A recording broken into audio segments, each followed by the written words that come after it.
Welcome to Dad Bods, Crab Cakes, and Sports, where husky middle-aged men share insight on the latest Baltimore sports news. From the bank to the yard and beyond, we're breaking down the Ravens, Orioles, Terps, and more. Baltimore's best sports podcast starts right now. Good evening. Happy Saturday night. It is John, Jason, and Mike joining you for Dad Bods, Crab Cakes, and Sports.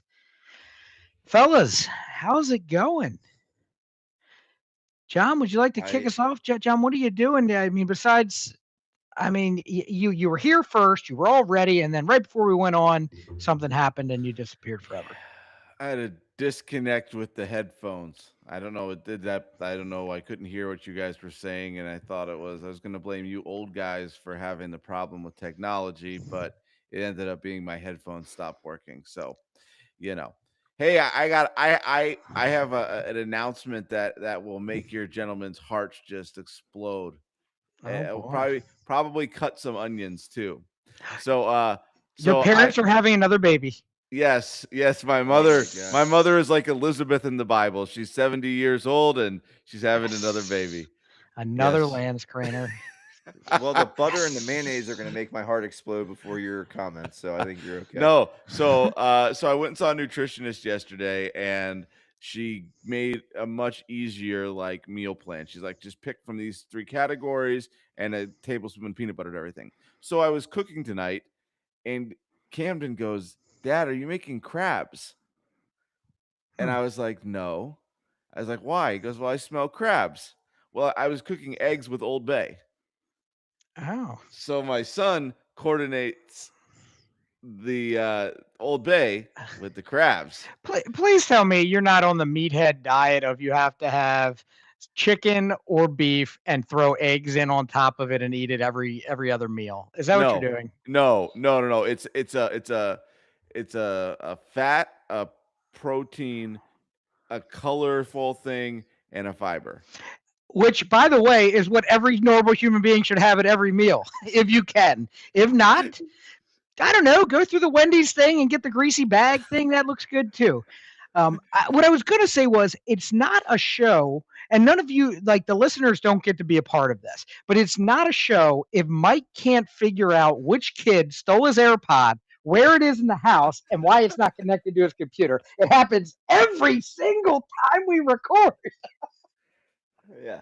Well, I mean, I lent it to them, so partially my fault. But yes, if I haven't lost my AirPods, it's because I gave them away, and then they're connected to some device in the house. So I had the AirPods, but they were connected to the iPad, which was putting a child to bed or somewhere in the house. So anyway, we're back in business.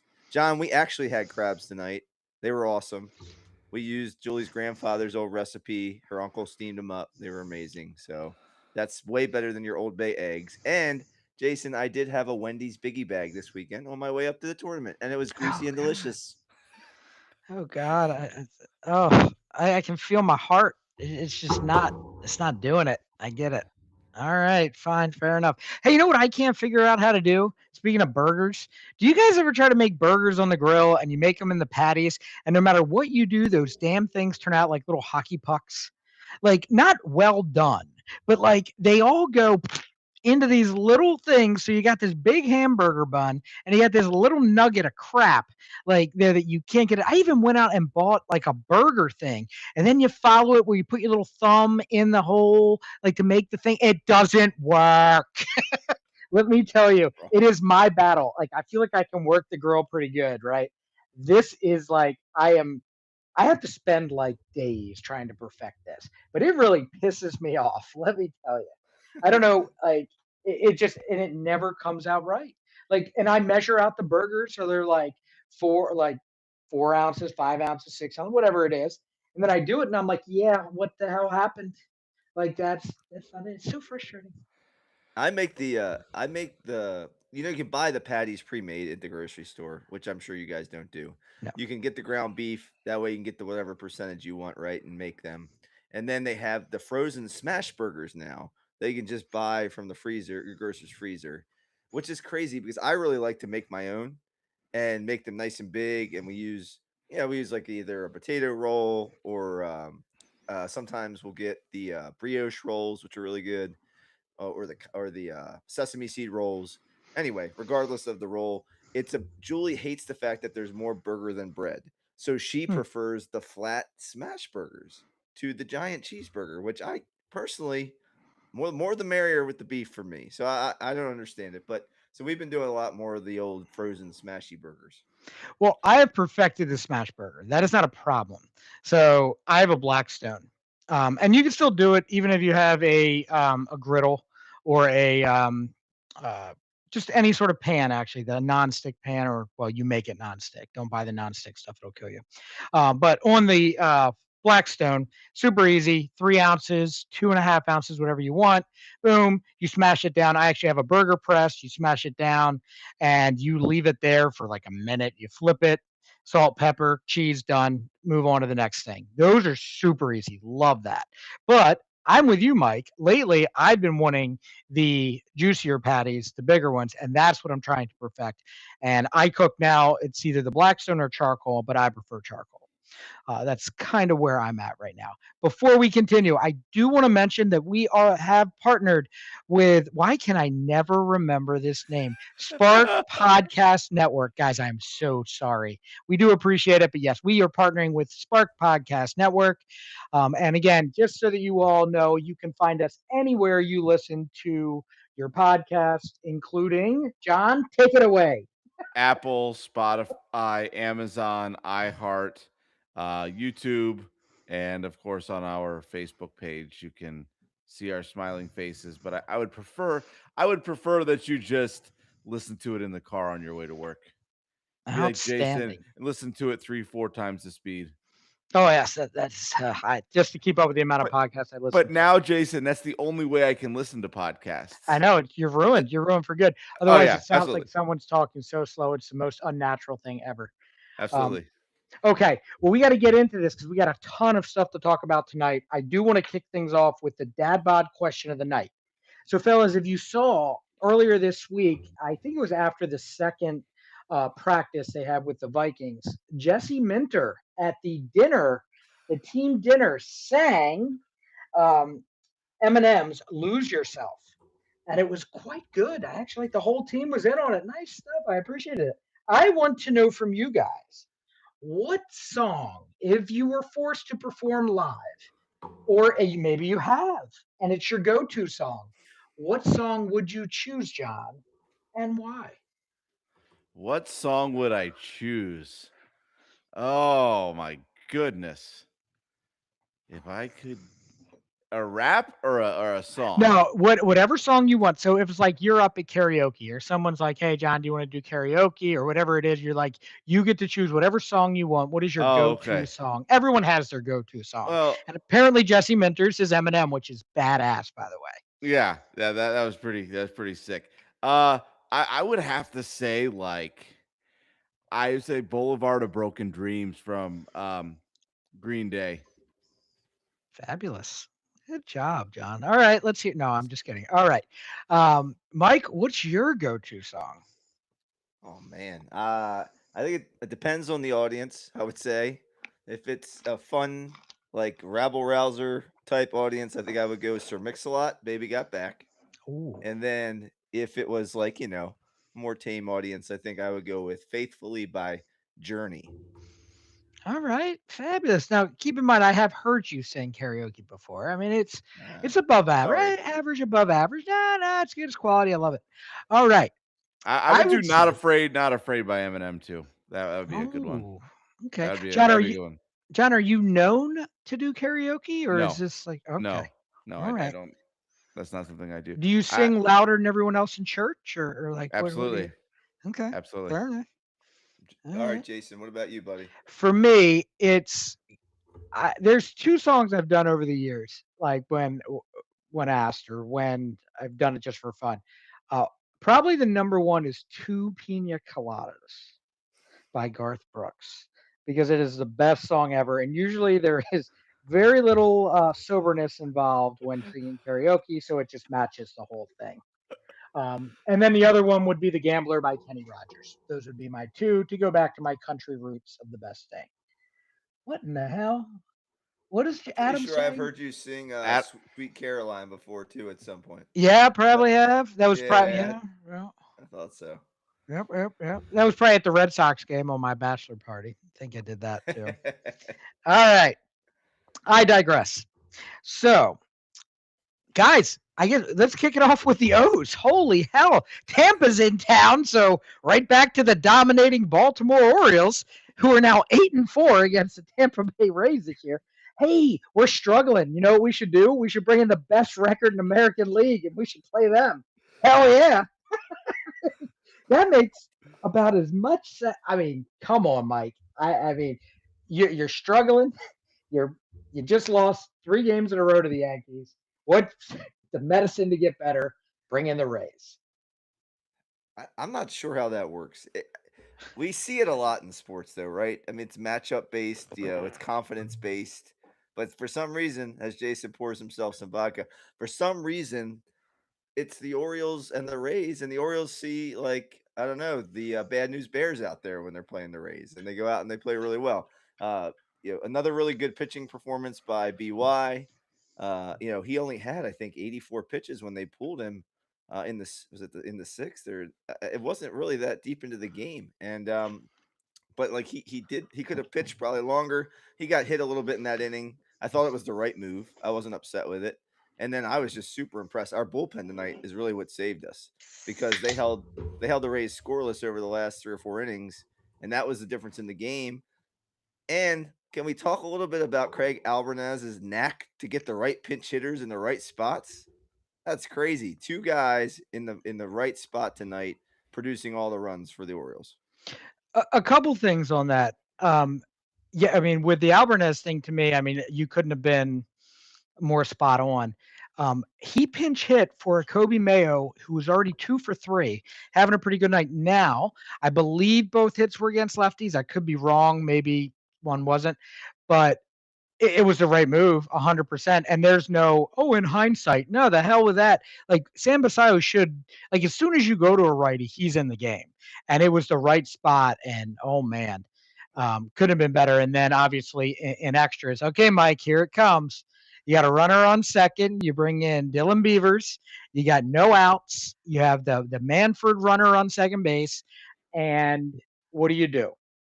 I'm saying swing away, but I am picturing you in the other room saying, just bunt him over. Just bunt him over. And he hits the game winning double with no outs. It was a home run. No, it was a double. They No, took it off no, the hit the board. wall. Yeah, they said it Oh, was they a took. home run on the broadcast, but they were Yeah. wrong. It Oh, I hit the didn't see wall. anything after that. No, Yeah. actually, if you listen to the radio broadcast, what they said was, he's like, they called it a home run. And then the other guy's over there, he's like, actually, it's a double. Yeah, and Like, oh. the TV guys, he was celebrating, and they were like, "It's a home run," and they're like, "It's 4-2. It's flashing up on the screen." And then all of a sudden, they're like, "But he didn't touch home." Um, and then they go back to the replay, and it clearly hits like the bottom of the wall. So Right. it was a double. Either way, he was really excited, and they got the old purple Gatorade bath on Dylan Beavers tonight, which was really cool. But you asked me about bunting, Jason. That's not a situation necessarily where I would have bunted. If they kept Navaez in, he could have bunted. But I like that. A base hit drives that run in. So and they're the bottom half of the inning. They don't need multiple runs. They need a run. So I wasn't as worried about that tonight. So I was happy with it. And Dylan Beavers has a little bit of clutch gene. 4 walk-offs in 2 years. That's pretty good. Well, not only that, didn't he homer in 3 straight games before tonight? And he sat tonight, which was the right move, guys. Like, I get it. Like, next year, if we're sitting here, I'm okay. Maybe Beavers and Holiday and these guys, but Basayo needs the time off just because he's catching all the time. But these lefties should be facing lefties. If they're the better hitters in lineup, just like Gunnar. If you want to move them down, fine. But eventually these guys will get there. John, one of the things, and Mike said it, that the bullpen kind of bailed him out. I'm also going to say that the defense tonight was borderline elite with some of the plays, especially O'Neill in right field, hosing out the runner at third base. Early in the game, there were no outs, and the runner was trying to take third. He threw him out at third. Huge play. And then second, he had a diving play. I guess it was in the 8th or 9th inning. Might have been the 9th inning with when Kittredge came in. and it's to end the inning on a diving play. And then in the 10th inning, Garcia popped off the mound and got the play out, got the runner out at the plate on that little swinging bunt play. So defense needed that one because every time I'm tired of seeing every time you turn around errors in the error column for me at least, John. It's Oh, frustrating. absolutely. But you kind of are beginning to see why O'Neal, when given the opportunities, was a Gold Glover. The guy can play defense. He has a cannon out there. And he can't hit righties. Okay, but at this point, I think our team needs more help in the defensive outfield department than anything else. But that's you look at this at the amount of unearned runs this team has given up on the season, and I think it's third in baseball in the amount of unearned runs. So seeing this start to come around a little bit, the guys in the field who we haven't seen throughout the season in the field is actually encouraging. And I think as a pitcher, you go in there thinking, okay, I got to strike. If you're going in there thinking, I got to strike everybody out, your approach is completely different than knowing that, what, our defense behind us is going to make the routine plays, plus they're going to make some not routine plays. And then your mindset as a pitcher is 100% different than the other way around. So this is, I think the pitching, you know, may also continue to go this direction because they're going to have more confidence in that defense. And so defense and pitching wins championships. And hopefully, eventually we can some point in time win a championship.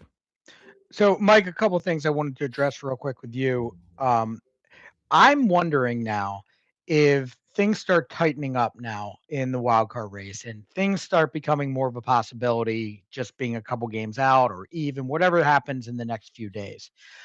I wonder if lesser offense starts getting in the lineup and more defense starts going out into the field because the pitching is rock solid right now. I mean, if you're letting up 3 runs a game, I mean, obviously the Yankee series is a little different, but they were in that game all the way to the end, every game. And the pitching, the starting pitching is what's putting them in that position. So I'm just wondering if maybe you see, okay, O'Neal's out there more as defense. The young kid, the rookie that they picked up, Franklin. um, Franklin is playing more center field, especially against left-handers. You'll see him out there. I'm just wondering if we start seeing more of a defensive-minded approach out there. That's number one. Number two, I wanted to say, do you also think that one of the reasons why they pulled Young earlier is we're starting to get into that territory of him pitching more innings than he ever has before? And I'm just wondering if they're starting to take that into mind to maybe manage a little bit, and that's why they may have pulled it. And also, maybe he's starting to wear down a little bit. I noticed that in the last start that it wasn't as sharpest, but this one he's starting to come around. So I'm just curious of your thoughts. Well, to your first question, yes and no. Like yes and no. I think they still don't know exactly what they have in the outfield. I think that's kind of what you're seeing is they picked up Franklin and they want to see what he is. I mean, defensively, I think he looks pretty solid. Tavares had an error tonight in center field. I don't know if they called it an error. It was a gapper that bounced off his glove. I thought he should have caught it, but I think he was worried about the wall and kind of gave one of those alligator arm half reaches for the ball and it bounced off. But overall, I think he's been pretty good out in the outfield. So I don't know who you would define as our best defensive players in the outfield. I think we kind of got a mix of like B to C players out there. I don't see an A plus anywhere on our roster. So for me, Calzer, I mean, he's good. Are you going to see more Calzer? I don't know. He's kind of come around a little bit with the bat here and there. I just think you're going to see a mix, and they're going to do what they've been doing all year long, which is platoon, see who's pitching, see who needs a rest, get everybody in, make everybody a part of the game. And I mean, if it comes down to maybe the last series of the year, and you might put all of your horses in and see what happens. But yes, I think you have to play to your strength. And what's the strength of this team? Can I believe I'm saying this? It's the pitching. The strength of the team is pitching. So if you want to support your pitching staff, you got to put a defense like John said behind them that can catch the ball. And the runs, they need four. If they can get 4 most games, they're going to win a lot of those games down the stretch. And if they win those games, they're going to be playing against a lot of AL East opponents, and some of the other opponents that are in the wild card are going to be playing each other. It's just going to be a war of attrition on the way out. And then, what was the other question you asked me, Jason? Brandon Young, are they managing his innings? Are they managing his time? Is he wearing down? Yeah, to me, it seemed like more performance based tonight.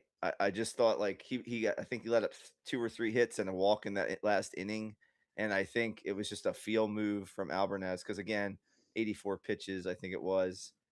He could probably go a little longer, but maybe also it did play into mind, like just the fact that hey, we want him to last the entire year. He hasn't really done a full season like this in the major leagues, so I think maybe in the back of Alvarez's mind, it has to have at least some weight. Well, I think it's time to give Alvarez a little credit too, because he's been a punching bag for a lot of Oriole fans and a lot of message boards out there. Like, guys, get a grip. Like, this is an underperforming team all year long, but since July, they're an above average baseball team for sure. And I think this is what we're going to expect going to the end. I think it's going to be one series where we should win a game or two, we don't. We should sweep the Rays, we don't. Then all of a sudden the Rays come to town, we win the first two. Like, it's just going to be like this. It's going to be up and down all the way through. I am here for it. It's exciting. I didn't know what to expect. I was putting my son to bed last night, laid down in the bed next to him, looked up the thing. I was like, holy hell, we won. Oh, yeah, the Rays are down. Great. So, yeah, it's fun. It's interesting. I love it. Summers are great when the O's are playing baseball and playing at a competitive level. One other thing I wanted to talk about that was frustrating is all get up. Pete Alonso's go ahead not home run the other night. How in the hell do you get that wrong? And I'm saying this trying to being funny, but also dead serious. Shame on you, Major League Baseball. Like, I don't know what you do, but that's some horse crap. Like, you cannot tell me, like, you can look at that at every angle. I saw it live and I'm like, oh yeah, it's a home. What? Oh no. John, you told us right away. And I was like, you gotta be kidding me. This just made I just don't know how that happens. And I think there's a serious problem with umpiring and replay, and them not wanting to make these guys look bad. Well, who gives a crap? You made a mistake. Humans make a mistake. Suck it up and move on.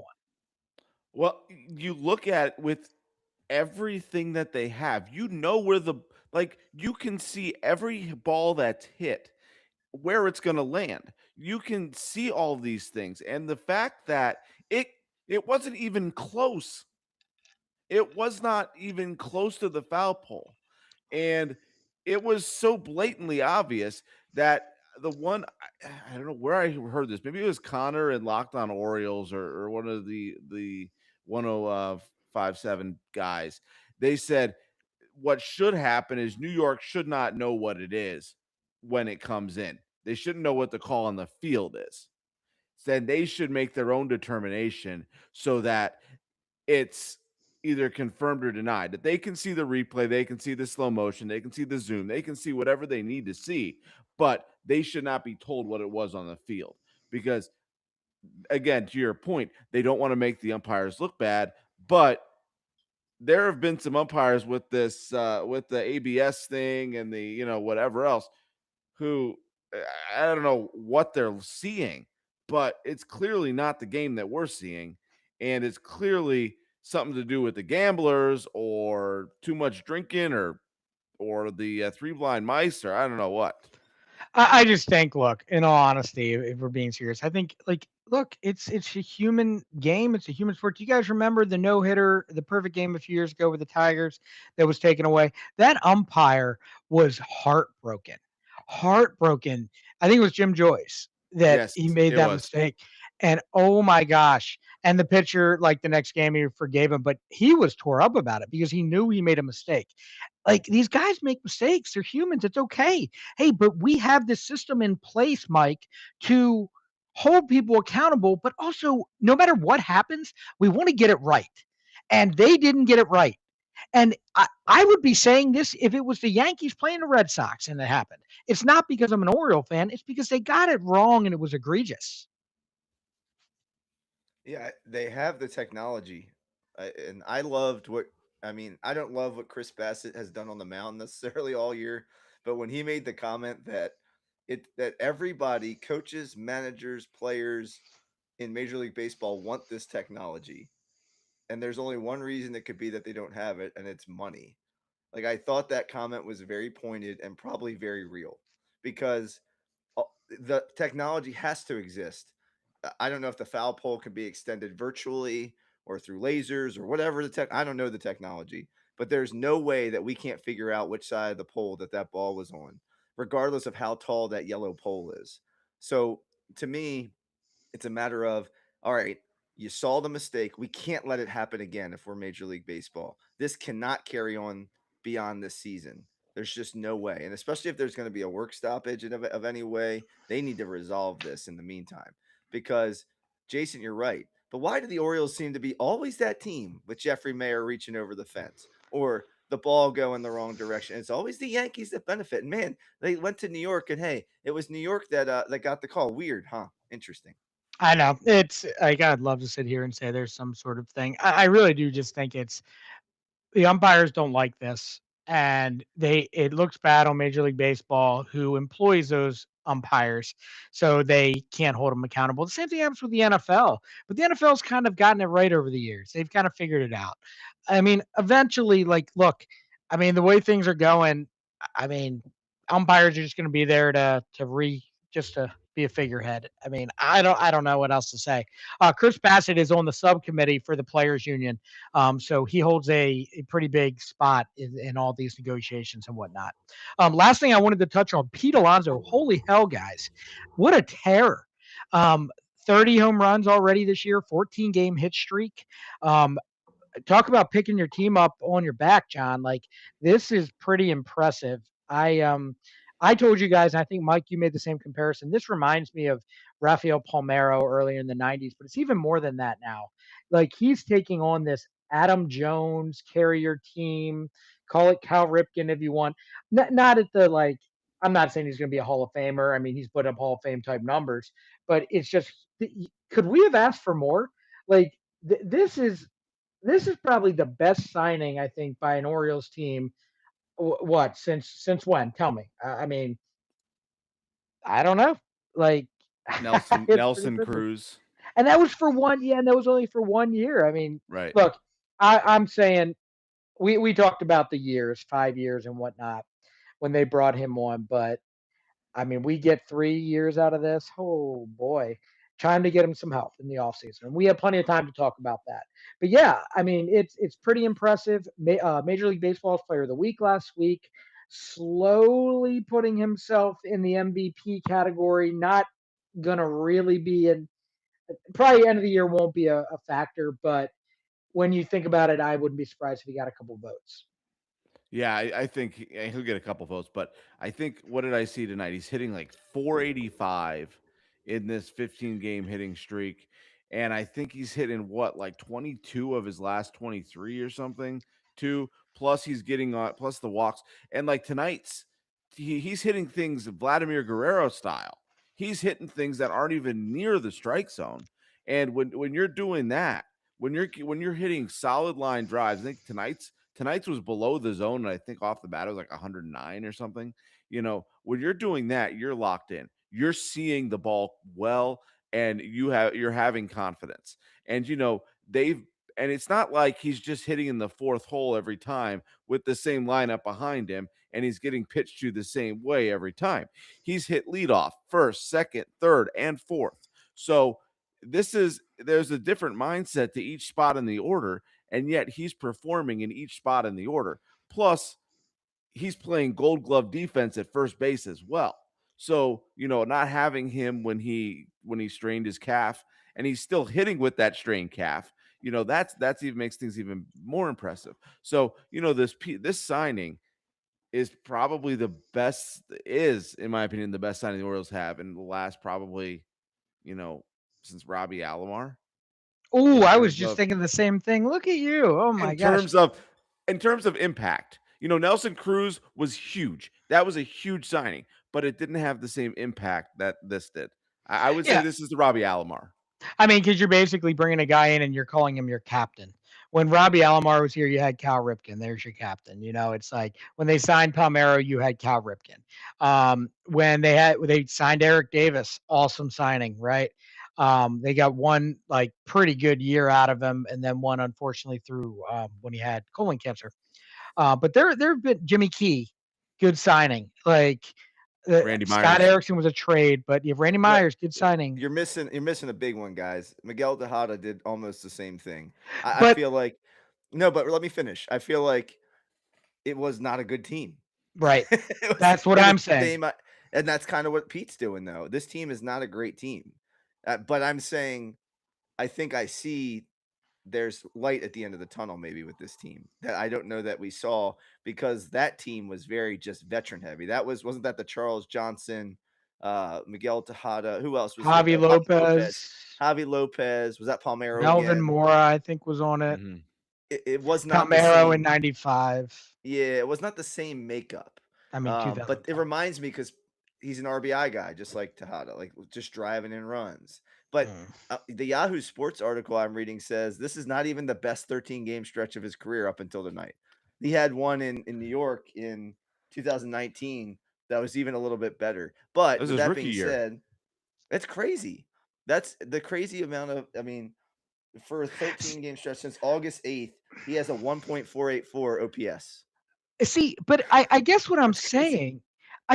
saying, is they've never brought in a guy and handed him the reins and saying, "This is your baseball team," and then him just saying, "I just want to be another one of the guys." He didn't say that. He said, "Yep, I'm your guy. This is my team now. Hop on my back, boys," because that's what's happening here. And I mean, Miguel Tejada, great baseball player. That wasn't him. Like he didn't sign up for that, and that's okay. You don't have to do that. You can show up and you can be Lamar Jackson, and you're going to be a leader by by example. You're not going to be Ray Lewis and be that guy. That's what Pete Alonso is to some level. He is the spokesperson for this team. He will tell you when we screw up, it is my fault. I'm responsible for that. I should have done a better job. So I mean, I'm just saying it's like, do you remember? And I'll say it again. This happened earlier in the year. It was late in the game. Gunnar was on base. Pete hit a seed, and Gunnar did something dumb, got doubled off. Who took the blame? Who came out to the media and took the blame? Pete. Mike, you called for it for the last 2 seasons to bring this guy on. I was a little because the Mets didn't want to sign him. I'm just convinced the Mets are stupid. I think that's the only thing I can go. Sorry, Dave Lang. Sorry, all the guys out there that are Mets fans. That's okay. Okay.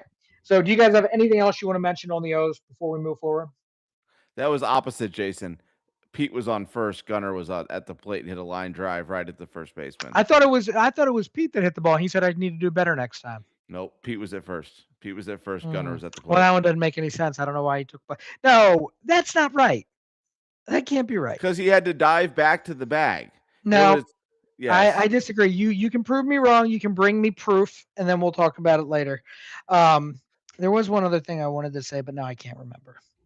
The other impressive thing about Pete is this is not a great hitting team right now. And you traded away Adley Rutschman and Taylor Ward. Like you traded away some of your other protection in the lineup. And John kind of alluded to that point.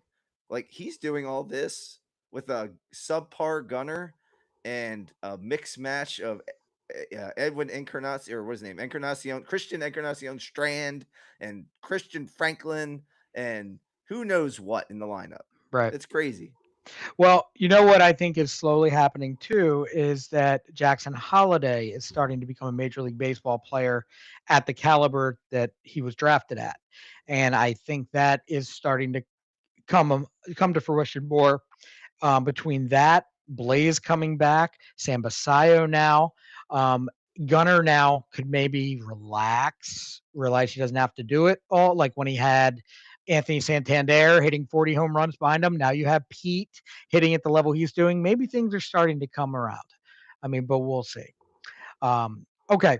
So that Jason, I just put a link in the chat for you to kind of help your memory. John, you have no friends and no one loves you. Okay. Okay, I great. want you to know that. Okay. Even my Perfect. parents. Okay. No, no, Okay, yeah, John. no. There's two people in this world that love you, and neither one of them are on this show. Okay. So, John, you know what? Why don't you tell everyone where they can find us one more time? So you can find us on the Spark Podcast Network. You can find us and a lot of other very interesting sports, and I believe there's a couple non-sports people on there. You can find us on Apple, Spotify, iHeart, or wherever you get your podcasts. Also, please like and subscribe on YouTube. It helps us move up the charts. So you can find us on all those, and plus on Facebook, you can watch our live streams at 7:30 on Tuesdays and 10:30 on Saturdays, as well as our Fantasy Fix show at 10:30 on Friday nights. Outstanding. Fantasy Fix. That was a good time last night. If any of you joined us, Colin and I had a grand old time. Mike and I have our first draft tomorrow. It's at 9 a.m. I don't know what Yahoo in their right mind decides to have a fantasy draft at 9 in the morning. If you remember, Mike, last year we were supposed to be at 9, and I think we started kicking off around 10 o'clock. So Yes. I'm not sure how all this is going to go tomorrow, but I'm pretty excited. All right. Next is the Ravens, guys. So fake. Hey, one more Football. Orioles thing real quick, Jason. One more thing we need to touch on this is Trey Mancini retiring. That guy, did a heck of a lot for the Orioles, and like you guys were saying a couple weeks ago, that clubhouse went downhill the minute that guy left. Trey had a great career, and the colon cancer and everything else, and he couldn't ask for a better guy. Outstanding. Yeah, short career overall, right? But like when you're measuring impact to the Orioles, he's probably an Orioles Hall of Famer because of that time that he was here. He kind of, he was one of the guys carrying the team on his back, even though that was not a great stretch for the most part with the Orioles overall. I don't- success wise. See, but unfortunately, if you think about it, it could be tarnished in some way to the fact that did they make the wrong decision? Christian Walker has had the better major league career, and they traded him away for Trey Mancini, who had a hot start to his career. And you know what? If you watch enough baseball, if you're in enough baseball games, if you're in the front office and make decisions, you're going to do this a million times. It's going to happen. And I think they made a mistake on that one. But Trey Mancini was fun to watch while he was here, and he could play the outfield, the infield, and do whatever. But Mike, I don't know about Hall of Fame and the Orioles Hall of Fame. I'm afraid we give that away like candy. Chris Davis is in there. That guy couldn't hit the broadside of a barn. Okay, you're stupid, and you should stop speaking again. I thought we established that no one loves you. Like, dude, the numbers that Chris Davis put up in the short time he had one bad year. Dude, Chris Davis was a monster. Yes. Yes, it was actually the worst hitting season in the history of Major League Baseball. But you know who might bail him out? Cal Raleigh this year might bail him out. So, okay, that's enough Orioles, guys. John, stop interrupting me. We are going to talk about the Ravens. So we're at fake football season right now. We have game preseason number 2. I hate the preseason. Have I not made that clear enough?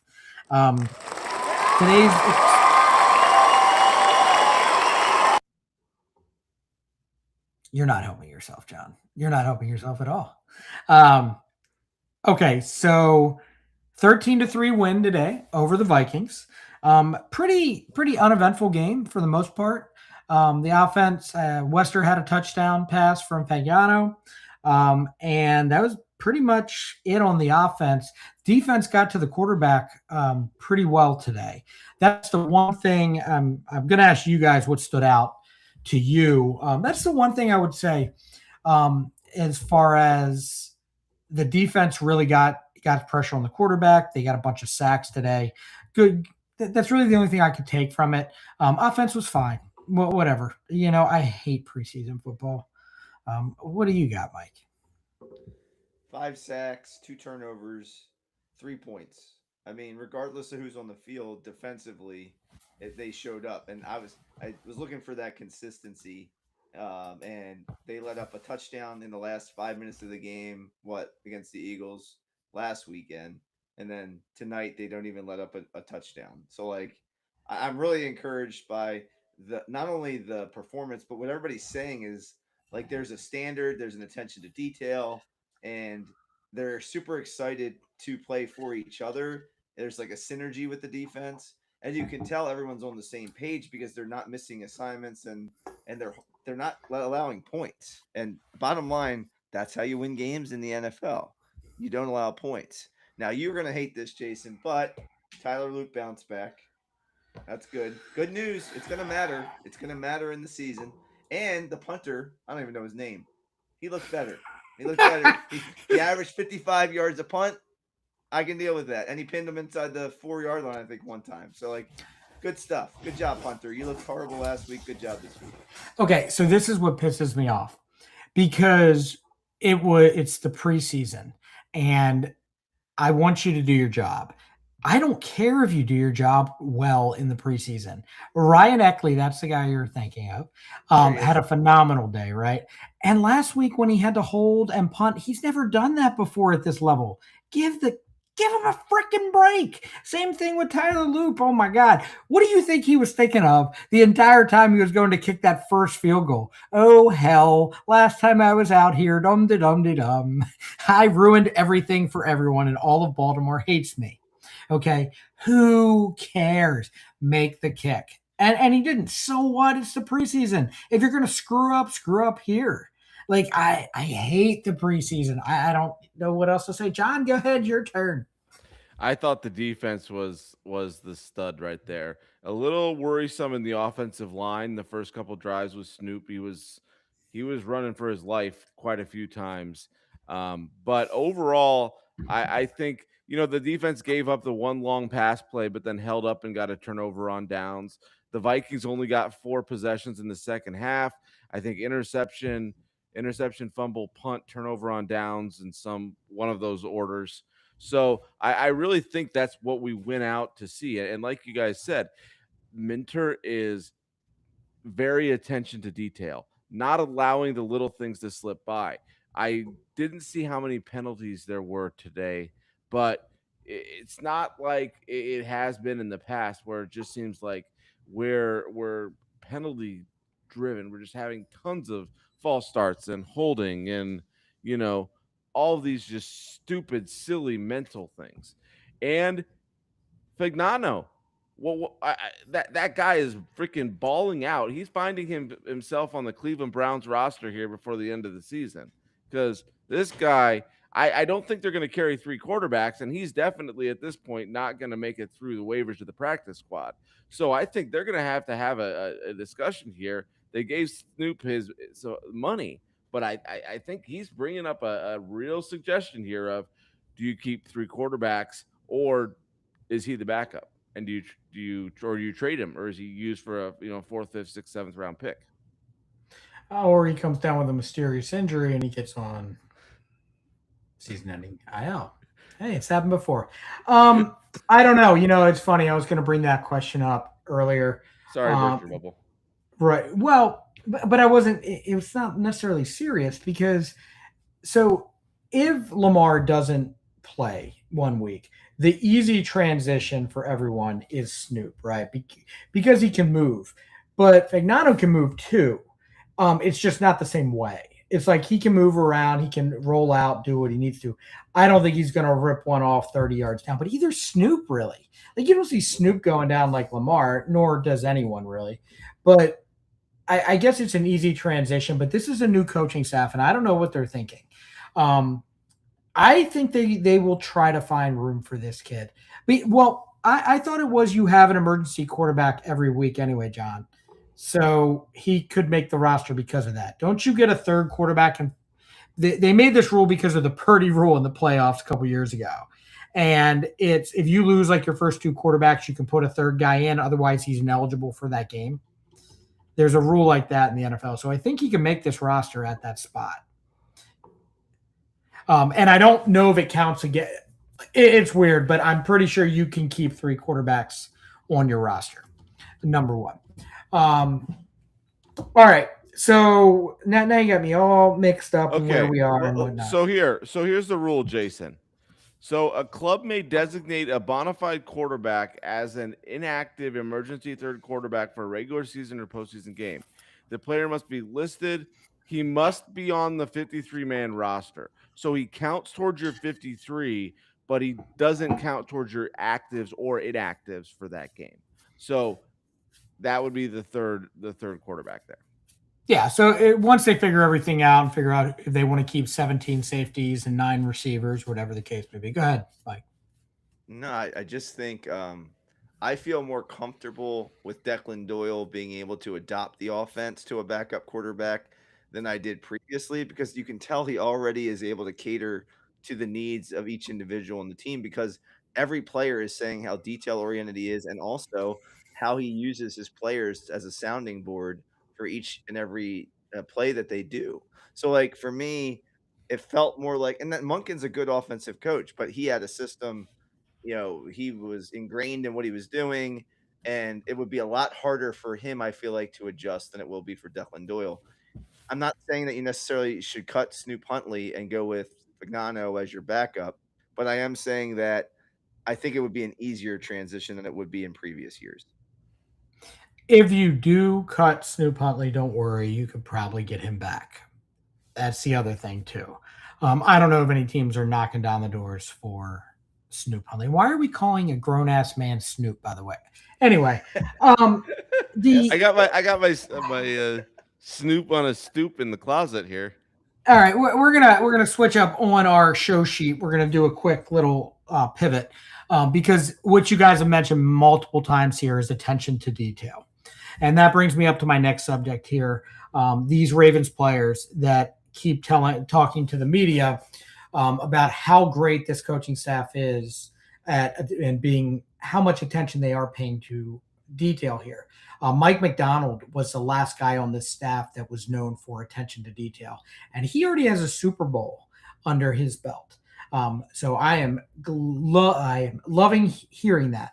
The only thing I will say is what is happening now is that when the players are coming out saying this, specifically Bateman and specifically Ronnie Stanley, they are kind of taking some knocks at the old coaching staff, which to me, not the classiest thing you could do. But what I want to point out is why is the media continually right now?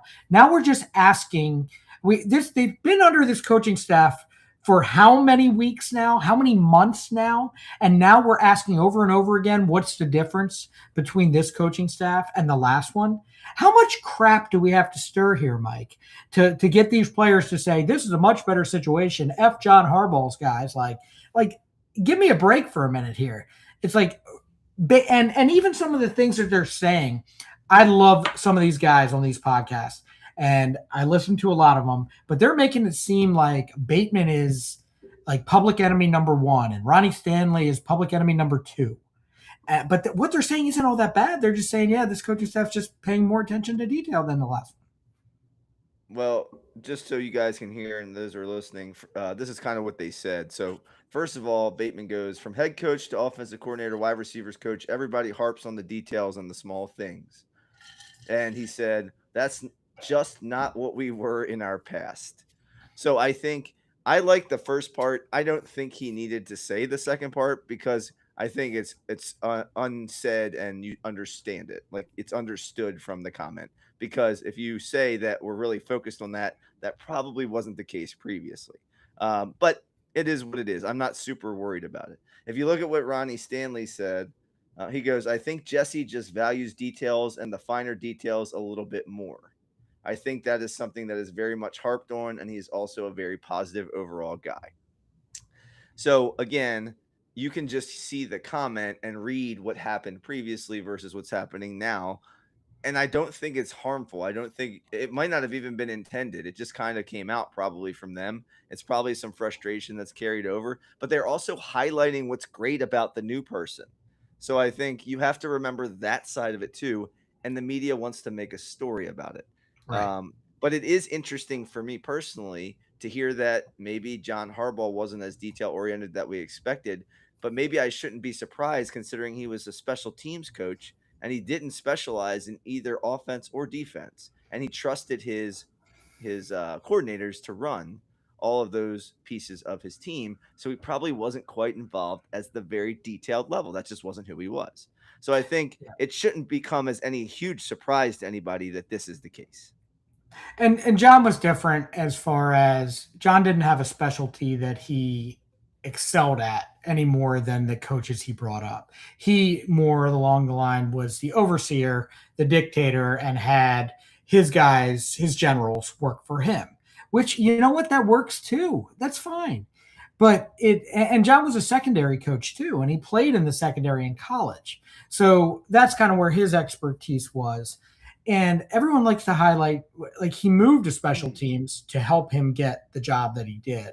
Andy Reid came to him one day and said, "Hey, look, I think you would benefit from moving into this coaching spot to get you to where you want to be." And that's kind of how that whole story evolved. Yeah, I mean, I guess I only brought this up, John, because I just think it's like we're getting to the point now where we're beating a dead horse almost. We're not there yet, but we're about to be there, because it's like everyone wants to take shots at this other coaching staff. The other coaching staff has been out of the building now for a good amount of time.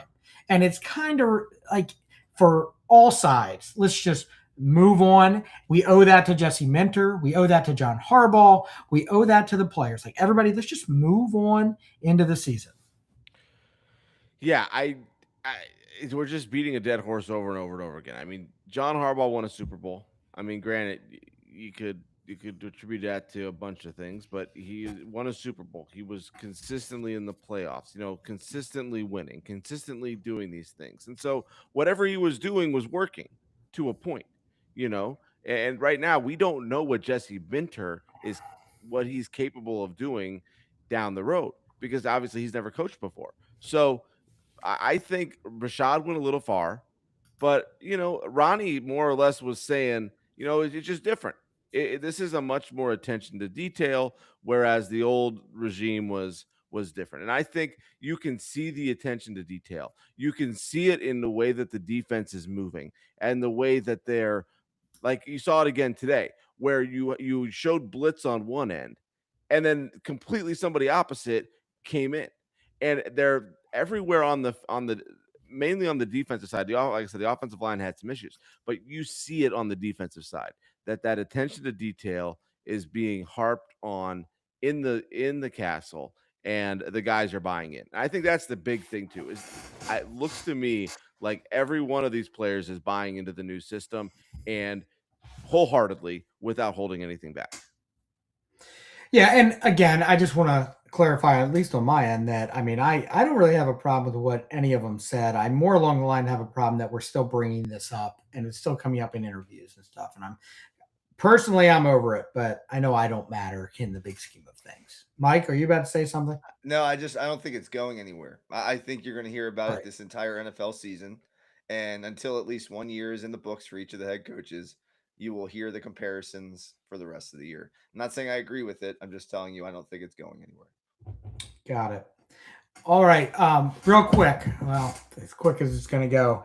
Rashard Bateman is in the news for not so many good things as well, as he was arrested. It came out that he was arrested in June, and he is being charged with family violence battery, which is a misdemeanor, reckless conduct, which is also a misdemeanor. This is all in Georgia, by the way, and criminal damage to personal property in the first degree, which holds a year in jail. Apparently, he got into an argument with his ex while their daughter, or actually, I'm sorry, I don't actually know if it's a daughter or a son. I think it's a daughter, was present. She was in a car. He was doing damage to the car, broke the windshield, caused a big scene to it, and got arrested. Caused facial lacerations and then glass in the hair of the little baby. So clearly, this happened in June. It's now coming up at this moment. To me, it's the NFL could get involved, but it's one of those mysteries now. Like, it more than likely won't happen this season because of the timing, but it could. So right now, to me, it's just unfortunate that the timing is always weird for me, Mike. I don't know why things come out at the time that they do. But to me, not a good day or good couple days for Rashard Bateman. No, it's not. I think a lot of that has to do with just the way the justice system works and how it sometimes moves at the pace of a snail if you've ever really dealt with the justice system. So it doesn't seem like it was pointed for any reason to beat this time for the Ravens or the NFL or anything like that. However, from what I was reading, the NFL was notified by the Ravens, so they were made aware when the Ravens knew, and they will probably be investigating. And if you look at what the penalty could be, they said the NFL's personal conduct policy provides a baseline 6-game unpaid suspension when the league determines that a violation involving domestic or other family violence occurred with aggravating or mitigating circumstances potentially affecting the discipline, meaning they can cut or add or whatever. They can maneuver around that 6 games. But that is the potential that's looming if this is, I mean, obviously all of this is alleged right now, until it goes to trial or whatever they're doing with that. So, or whatever, however the outcome, with that case proceeds. So I'm worried about it in a way that for Bateman, it's going to linger and loom. He's already had issues on the field performing year in and year out. But I'm happy that the Ravens have Elijah Surratt and they have Jacoby Lane and they have Tez Walker. And maybe it'll be a blessing in disguise if we get those guys on the field a little bit more. Yeah, I mean, you might be right. I don't know what's going to happen. I will say that the NFL is also dealing with the Josh Jacobs thing, Puka Nacua, and that happened a long time before this. So, and no ruling has come down. That's why I'm leaning towards, based on that, it maybe not happening. They seem to kind of kick the can down the road, but they have their processes, and I don't know their internal processes. John, do you have anything you want to add on this? No, I agree with you. I don't think it wasn't like he knocked his girlfriend out in an elevator or something, so I don't think it matters to what I don't think that it's the same. It's not the same like thing because that was on video, that was shown, that was the NFL had to react right away. Where with these 3 specific incidents, they're not under the gun that there's a video out there of them doing it or something, that they're under the gun to react to it immediately. And I think it's going to be kicked down the road a little bit. I mean, I'm going to disagree in the fact that they have to come out one way or the other, because anything domestic is not a good look on the league. It's not and when you cross the shield, boys, like you don't come back. So, yeah, I mean, domestic abuse, I mean, that is the biggest no-no. I mean, for me personally, for the NFL, like, hopefully they stand on that. Unfortunately, the Ravens kind of got over the last, so think about it. And the Tucker thing isn't domestic necessarily, but Ray Rice, Justin Tucker, and now Rashard Bateman. They kind of got a black eye with the first 2. I think they handled the Tucker thing fine. It just, some people, maybe rhymes with Makinfora, have an agenda against the Ravens. So if you're on X or whatever you're looking at out there, you'll see certain people just pooping on the Ravens no matter what and their decisions. I just think they've made the right decisions in the past. This one, they've done everything they're supposed to do, it sounds like. So we'll see how it plays out. Just wanted to touch on that as far as that goes. Mike, we've been talking about all this stuff, and it's bringing us down. So I need you to bring us happiness with the dad joke of the day. Oh, yes. Hold on. Let me just grab this one. I really like this one tonight. I hope you guys are ready. Okay.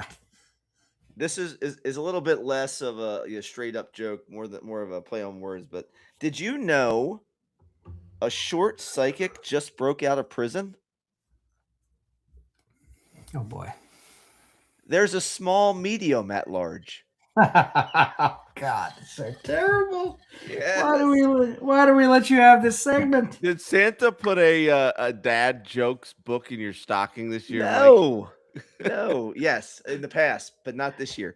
I got a dad joke a day, one of those like pocket calendars. And I would definitely use it in class for sure, 100%. Outstanding, Mike. Well done. Couldn't ask for more. All right. Real quick, let's do our next segment. So, real quick, we can run through these. Done that, we don't have to drag on too much. We've been doing the NFL awards. We started with the MVP, and we did Offensive Player of the Year.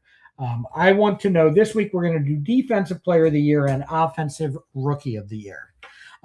There's a good chance all three of us will have the same Defensive Player of the Year.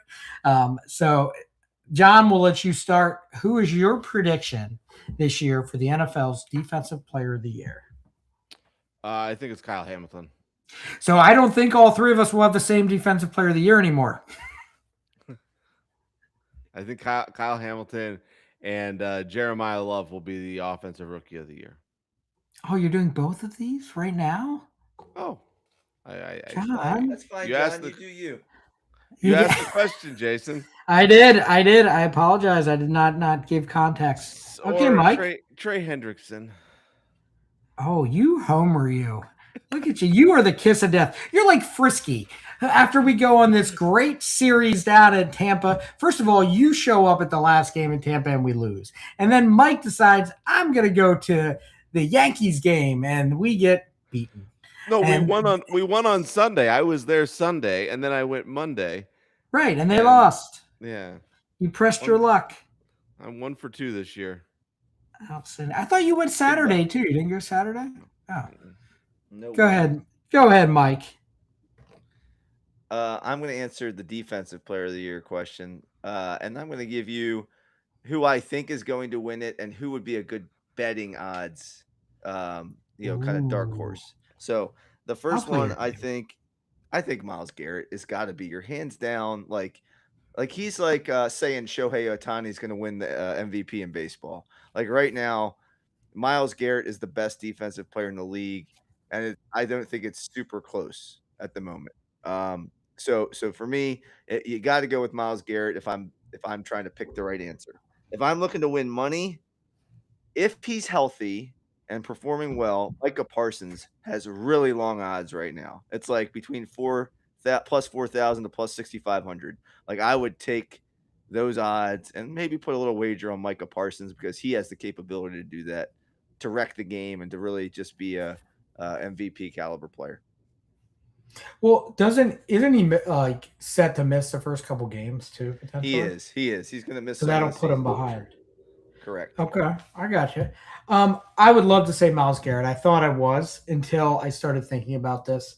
I'm actually going to go, and I'm going to say Will Anderson from the Texans is going to be the Defensive Player of the Year.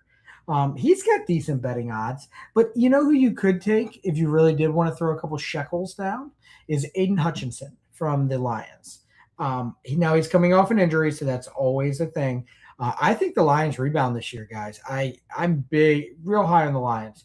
More on their offense, but that wouldn't be a bad one. Mike, did you want to do the Offensive Rookie of the Year since John already went, or you want me to go? You go first. I'll follow up. Okay. I'm actually going to go. I'm not going to go with the favorite. And John, I don't know if Jeremiah Love misses any time or not. That's a good question. I'm going to go with a kind of a sleeper, one out of left field, if you will, a little Lance Cranerness. I'm going to go with Deshaun Stribling. And I'm just going to – I wanted to say Jadarian Price. I was going to. But I'm going to take a flyer on Stribling and say that him out in San Francisco, he actually has a really good year and wins the Offensive Rookie of the Year. And also that's a good betting odds one, by the way. Yeah, for me, I would say it depending on whether or not he gets in the games quickly is Fernando Mendoza.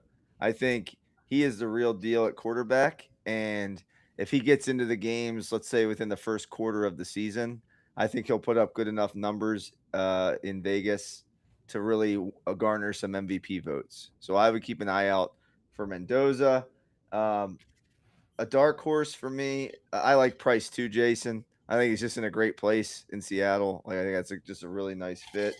I would look at wide receiver and some of those guys that are kind of down the list a little bit.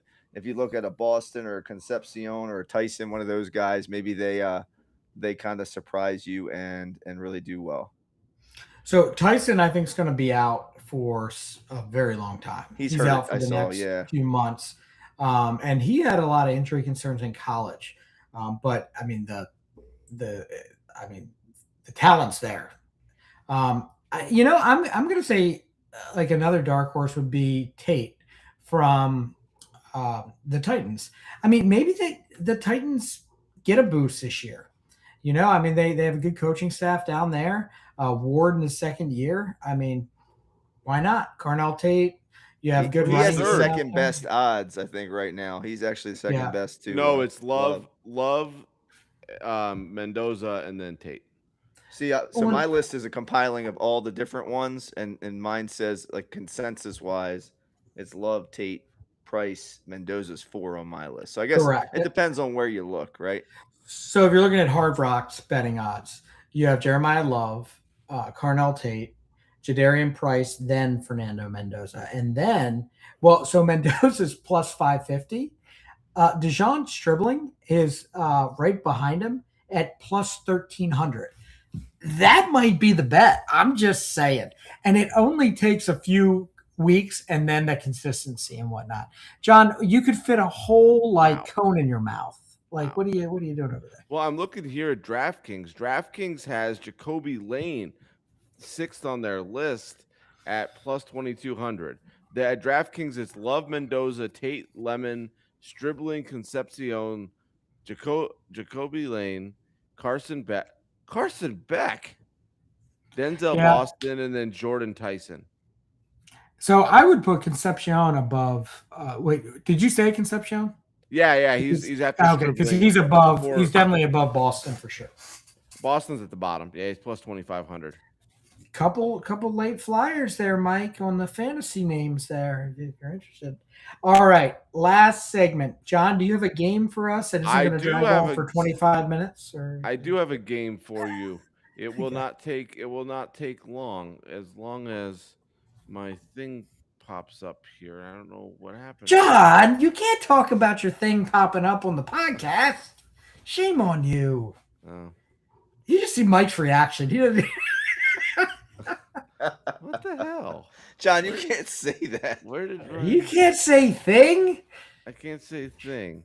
All right, that's okay. Last night, Colin and I on the fantasy show said groin about half a dozen times. So that I know. I commented on. I was there. Did you hear Did you hear my joke? My dad bod joke afterwards? No, I missed that. Yes, I said, "Oh, Mike, it's funny because I pulled my groin earlier today. I liked it so much I pulled it again." Oh, there we go. Beautiful. I got to make sure we get that rating.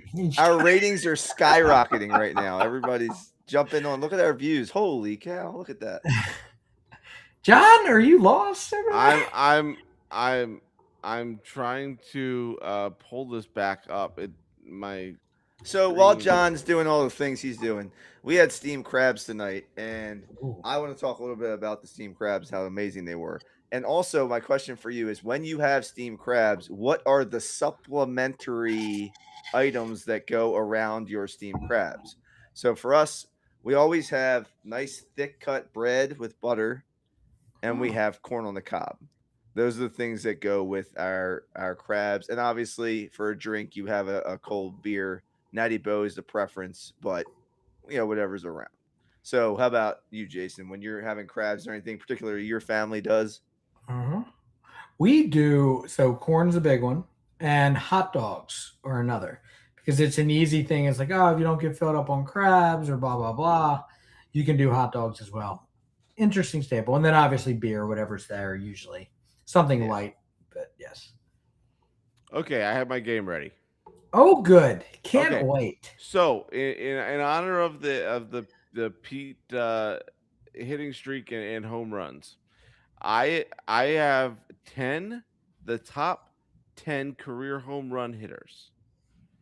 I will give you up to 5 questions, and you'll get 5 points if you answer it after 1, 4 after 2, 3 after 3, 2 after 1. What does 1 mean? 1 point after 5. So you can get a max. So if the first clue you get it, you'll get 5 points. Okay. Jason, are those rules easy enough for you? Okay, so what you're going to give us clues on who's Yes. in the top 10. We don't just name the players in the top 10. No. Okay. Based on the clues that I give you. So 5 will be like, they were born on May 1st, 1962 or something like that. Oh, John, you're going to do that thing again. You're like, how? Okay, you got to name the player based on the fact that he made $42 million in 19. Yes, Great. exactly. Can't So wait. He enjoys long walks on the beach. okay. So Oh my this should be fairly simple. Okay. So our first man, Is that the clue? our Man. our first player Oh, God. won the Rookie of the Year award in 1951. Oh, goodness. Rookie of the Year award in 1951.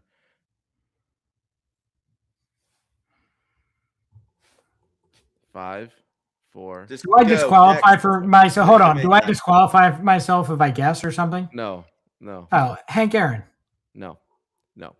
Oh, Willie Mays. Yes, nice. Mike got that. 5 points for Mike. Nice. I don't know if I have a pen. I have a pen right here. Okay, so Mike has 5. He's so wait Okay. for the microphone. Okay, so Mike has 5. Oh, All right. God. Let's see here. This gentleman was born in Riverside, California. Barry Bonds. Jason with the 5. All right. Very good, Jason. All right. Thank you, John. Much appreciated. I'm impressed, Jason. Okay. This gentleman was an All-Star Game MVP, a 2-time MVP, and a World Series MVP. Cal Ripken Jr. Cal Ripken is not in the top 10. Oh, that's right. Sorry. I was just forgot about the category. My bad. Top 10. 5, 4, 3, 2, Albert Pujols. 1. No. Good guess, though. I like that Good guess. guess. All right. He won the Rookie of the Year award in 1956. Henry Aaron. Should I guess again? Nope. Mike, you got a guess? No. Okay. He began his major league career with the Cincinnati Reds in 1959. Frank Robinson. Yes, Mike for 3. All right. So let's see. Who's our next gentleman on this list? Our next gentleman was born in Peoria, Illinois on, it's almost his birthday, August 27th, 1970. Jim Thome. Yes. Wow, Jason. Good one. That's impressive. I had some other clues for him too. All right. He's the only country boy I can think of on the list. This gentleman began his professional career with the Indianapolis Clowns. Hank Aaron. Jason. Had to get. It was one of the answers, I'm sure. Hank Aaron. Had to have been one of the answers there. Yes, exactly. All right. Let's see. Oh, go my list here. All right. This gentleman won both the MVP and the Roberto Clemente Award in the same season, 1998. Sammy Sosa. Wow, Jason. Sorry, Mike. I gotta. You're good. I gotta help you out here. Mike. All right. Let's see. Next one here. All right. Here we go. Oh God. All right. This is great. This is great radio right now, John. Yes, this gentleman had a full ride scholarship to play wide receiver at the Division I football level. Really? Yes. 5, 4, 3. Ken Griffey Jr.? Yes. Really? Yes. Yep. Didn't know that. Yeah. Either did I. That was a guess. I just saw that the other day. They were asking, they were at the Hall of Fame, and they were asking him some questions. And they're like, if you didn't play baseball, would you go to play wide receiver? Interesting. Yeah. All right. That was good, Jason. Good job. Mike, do you want to throw the hat in? It is currently 25. I got 8. I got 8. All right. I got 8. All right. Let's see. What about this person is interesting? This gentleman played God. for, let's see, 22 seasons beginning in 1914. Babe Ruth. George Herman Ruth, if you will. And he played with both Boston baseball clubs. Well, 2 of the 3. George Herman Ruth. Yes. Babe Ruth. Yeah, my stepdad had a baseball signed by some lady, Baby Ruth. Babe Ruth. All right. All right, here's one. This gentleman played college baseball at Maple Woods Community College. Mark McGuire. No. Mark McGuire is not in the top 10. 5, 4, 3, 2. A-Rod? 1. He came out of high school. He came out of high school. All right. He is a 2-time Gold Glove Award winner, 6-time Silver Slugger Award, 3-time MVP, 2-time Hank Aaron Award winner, Roberto Clemente Award, NLCS MVP, and Rookie of the Year winner. Mike's right. Pujols, yes. It is Albert Pujols. Pujolis, Mike. Pujolis. Yes. I don't think they pronounce the J. I'm not sure. All right, we got one left. This one should be, if you guys have done your process of elimination, if you knew all 10, we got one guy left. All right. July 27th, 1975 was his natal day.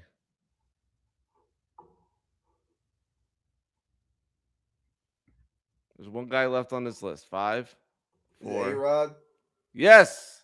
Good job, Mike. Yay, All right. Mike. So Jason has 5. That was a lot like playing prevent defense in the fourth quarter, Jason. I'm pretty sure. Yes, that's okay. Yeah. Mike made it closer. Yeah, Mike, you ended up with 17 and Jason ended up with 30. Outstanding. We need to find some tougher games. Or Mike, we need to come up with tougher questions and do pass them to each other so Jason doesn't always win. Mike won last time. Yeah. Also, I had 18 points, John, but who's counting? Right. Mike is. All right. This is John. You know how to drag out a game, my friend. Well done, though. Appreciate the game. It was a lot of fun. I do like those kind of games. Yes. Yes. Good times. All right, guys. Well, I mean, that is all I have for tonight. Did you guys want to mention anything else before we move forward? All right. Do not. The O's wrap up tomorrow at home, and then where do they go on Monday? Shane Boz That is a pitches good tomorrow, question. which is Yeah. exciting. Against his team his former team for the first time. So then- tomorrow it is Boz versus Nick Martinez. That was one of the moves they made in the trade deadline, right? Nick Martinez, Mhm. 12-4 with a 305. Only 83 Nice Ks season. though. He doesn't miss a lot of bats. So Boz is 4-13 this year, and he's got a 402. God, we suck. Oh my God. All right. No. So after Tampa this week, they go to St. they have an Louis. off day on Monday, and then they have St. Louis for 3, and then Athletics for 3 on the West. Oh, a little West Coast. Okay. Athletics and Rockies, the next 2 after that. It's a All great right, mountain boys. range. All right. Well, we will be back on Tuesday. We'll have a time figured out by then, somewhere between 7 and 8. And then after that, we will be back on our normal fantasy show on Friday, and then our show on Saturday. Thank you all for tuning in. For Mike Frisky and John Landscraner, I'm Jason Weisbecker, and we will see you next time.